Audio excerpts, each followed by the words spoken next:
Hi there, I'm Pete Hammond and happy to moderate this session. I am the only one you are looking at on the screen who has never played Spider-Man, and this is exciting. I think it's almost historic. We have the three in the last 20 years of this franchise. Tobey Maguire, who of course started it all with the first three Spider-Men. Hi, Tobey. Hello. And then of course Andrew Garfield, who carried it on in the next two. Hey. Yeah. And now Tom Holland, who's completed his first trilogy. We'll find out if there's more with Tom Holland right here. Any of you have any idea that this movie would have the impact that it's had around the globe? I mean, I think I always knew that this film would be loved around the world. You know, one of my favorite things to do at the minute is to go online and watch fans' reactions to you guys coming in, that one scene in particular. I don't think I could ever have imagined it as being so well received by everyone. So no, I mean, I guess I had an idea that people would love this movie, but in no way, shape or form could I have thought it was going to be as big as it has been. And it feels like we've been on some sort of really weird dream. It feels really strange.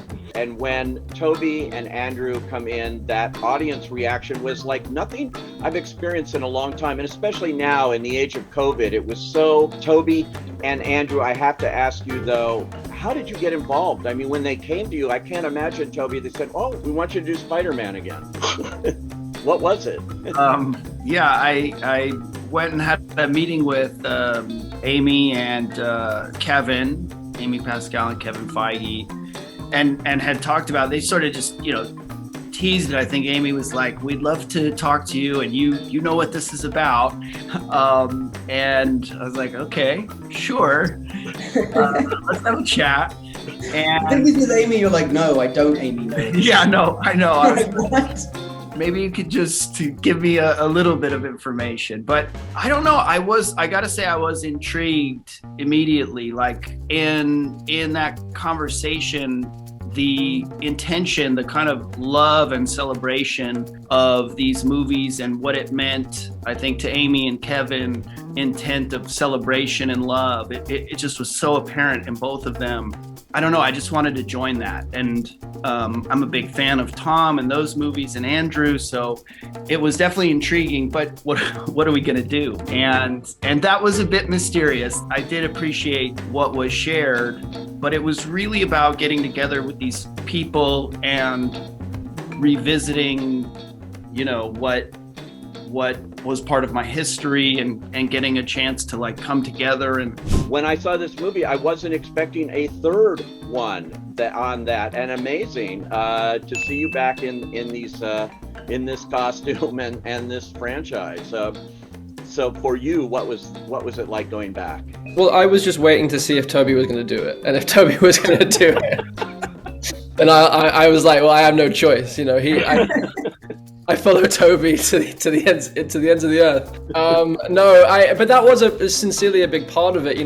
When I was approached about it, and again, in a similar way to what Tobey was saying, it was like, oh, the intention feels very pure here. It actually feels like a great creative idea and a great creative story. It wasn't like they were just asking us to come and say hi and then leave again, but actually have our presence being in service to Tom. I love that there's and that maybe he would have lost his girlfriend, and that maybe he would have gone down a darker path if Tobey hadn't have given him that kind of mentorship moment, that better angel kind of moment.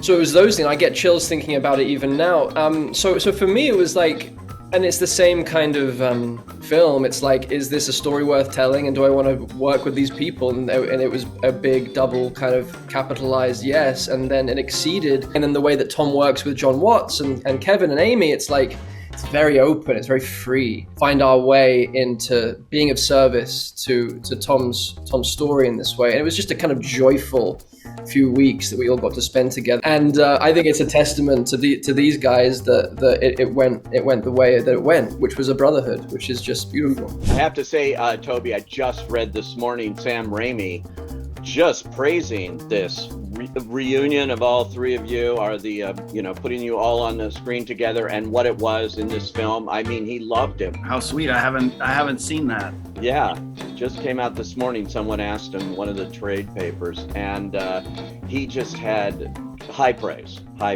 Tom, for you, working with them, I'm wondering, did you have any kind of rehearsal time to get used to this idea, or did you just jump in and you're all in your Spider-Man? Yeah, it was daunting. It was very daunting because we were a long way into shooting before you guys showed up. You know, we were maybe 3 months into principal photography. The other Spider-Mans are coming was etched on my calendar, and I was getting closer and closer and closer. And, you know, the closer and closer I got, the more and more nervous I was. And then as soon as I met you guys in Atlanta, I realized I had nothing to be nervous about. At our first rehearsal, I had asked Jacob and Zendaya to come with me, to just kind of be there as like my support system. Like, I'm gonna go meet these guys. I'm really nervous about it. We have to read the scene, and I don't know how this is gonna go because we're all playing the same character and we all have to bring our own kind of heart and soul into this, and you know, it means a lot to them and it means a lot to me. Does it mean the same? But I think it was really strange and almost a little unfair how they had us put the suits on and then just jump around in front of a camera together. Like, that was one of the most bizarre experiences of my life. And again, but it was an amazing experience. And from day one, it was a roller coaster that I didn't want to get off. And it was a lot of fun. And like you said, Andrew, like, it was so collaborative. It was so playful, you know, from you cracking Toby's back to you coming up with the idea of pointing at us, like, and it was just a lot of fun to be able to play with three guys in Spider-Man suits. It was a strange experience, but one that I won't ever forget. Yeah, you know, and how did you guys keep this a secret so well? I know there's all that pressure on you, but I mean, it really was a well-kept secret, and that's a hard thing to do in the age of social media and the internet. You got the worst of it though, Andrew, because you were doing press for months. Yeah, like out there, man. I'm like out there, and everyone's like, "Why is Andrew Garfield on a press tour just denying Spider-Man?" Like these other two films. I'm like, dudes, like, so yeah. No, I definitely think I had the hardest time. You had the worst part of it, yeah. Thrust into the world just like coincided with having to lie for the sake of that audience reaction, I think. So, and I know it was I kind of enjoyed it. It was quite fun, and it felt like a game of that game Werewolf or Mafia, where you know you're the werewolf and you have to convince everyone that you're not. So I kind of like turned it into a little bit of a game for myself. I don't know, and it did result in this kind of like, even though there were all these leaks and all this stuff happening, I think like there was enough doubt in everyone's mind going, oh God, what if it isn't? What if they don't show up? Incredibly deep. Like, I watched the movie with Toby for the first time and I was in pieces. Like, this is a deep movie. This isn't just fan service, which, you know, it partially is, but like, this is a movie that is about a coming of age, like an acceptance of loss, acceptance of death, taking responsibility for your gifts, and I was torn open by the journey that Tom went on, and that he was having to, it was just like having to split with his girlfriend and his best friend and sacrifice that in order. It's classic Peter Parker, but it felt totally fresh and totally reimagined. Like, his origin, like Tom's origin story, was happening in his third movie rather than his first. Like, there's something so profound. So the film, I feel, stands alone without me and Toby showing up. I think John and Tom have made just something actually that is exceptionally, you know, I think it's a beautiful film. Working with Andrew and Tom, and powerful in a legitimately moving, emotional way. Amy and Kevin, and consider their journeys through all the films. It was really impactful.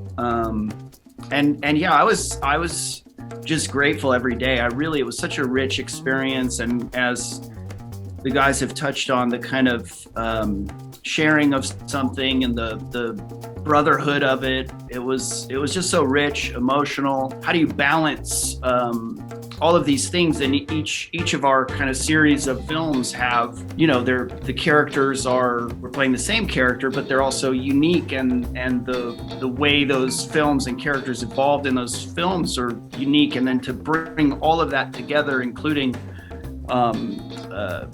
you know, all of our super villains and all of that, it was pretty wild to witness the immensity of all of this history coming together and being put into, was so amazing. And I agree in terms of the origin story and the kind of coming of age, or you know, Tom, your character stepping into this different kind of maturity and responsibility, and all done with this like really sweet, sad, elegant touch. It was just beautiful. So I remember maybe the first time I got a sense of it, where I think we were on a scaffolding and like we were talking to Doctor Strange, who wasn't actually there, and Tom turned to us and said, "There's something that doesn't feel quite right about this. It feels a bit awkward," or like we just kind of stood here, and both me and Toby were like, "Yeah, this feels a little weird. We feel a little odd." And then in that moment, John Watts comes up the that's the movie. That's it. We got it. It's the part of the film. This is the moment, and we're all like, we're insane. Then we weren't seeing what he was seeing, which he then just showed us,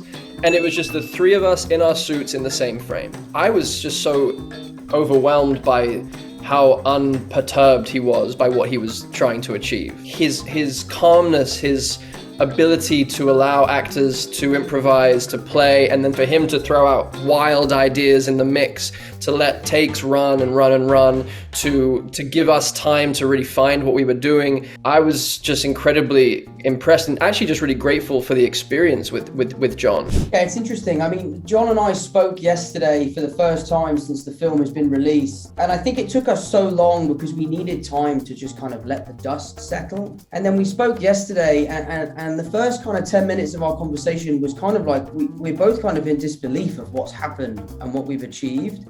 You know, I'm talking to him like, I remember meeting you for the first time in my trailer. I was 18 years old, and you had never directed a movie like this before, and both of us hadn't a fucking clue what we were doing. We were both like, I was petrified, he was petrified, and then on this movie, we were able to put our best foot forward, go there day one, and feel confident in our capabilities. And it's just been one of those relationships that I've had that I will cherish forever. You know, John and I have no boundaries with each other. You know, we have no fear in telling each other how it is and being honest. And I think when you make these kind of movies, it's very important to make sure that you don't lose the heart and soul of why you started doing this in the first place. And I think John Watts was the perfect person to kind of keep that throughout the trilogy. But for me as an actor, he's like a gold mine. He will let you do whatever you want until you've gone too far, and then he'll reel you back in, and he'll always set you on the right track. And I have to ask you, Toby, I'm sure people are wondering, so what was it like? These costumes, the costume designs, it's, you know, iconic. What was it like getting back into that suit? I don't know, a lot of things. It was uncomfortable getting it on, and then it's a goof, and then it also has a sort of a power in a sense, because it brings me back into that character. It really does. A responsibility, but a blessing, like something that I get to do that I'm grateful for. So that was fun. But honestly, like being with these guys, it really was just a much richer experience than I anticipated, or that I could really even express in words. You in particular, you might go on and do more Spider-Man? I'm going to try to get a scoop here. What's going to happen? And you're not going to like the truth? I don't know the answer. This film for me was as special as an experience could ever be. I know I love this character, and I know that I am not ready to say goodbye, but if it is time for me to say goodbye, then I will do so proudly, knowing that I have achieved everything I wanted to with this character. One of the most special experiences of my career, but at the moment, I don't know. Can't wait to see what you do next, and all three of you, and again, congratulations, Andrew, on all your other films this year, which are great, and I'm happy to say I've seen all of them in a theater. Thanks for joining us here and talking this rare opportunity to see three Spider-Men together. This is so exciting. Thanks, guys. Thank you. Thank you, Pete.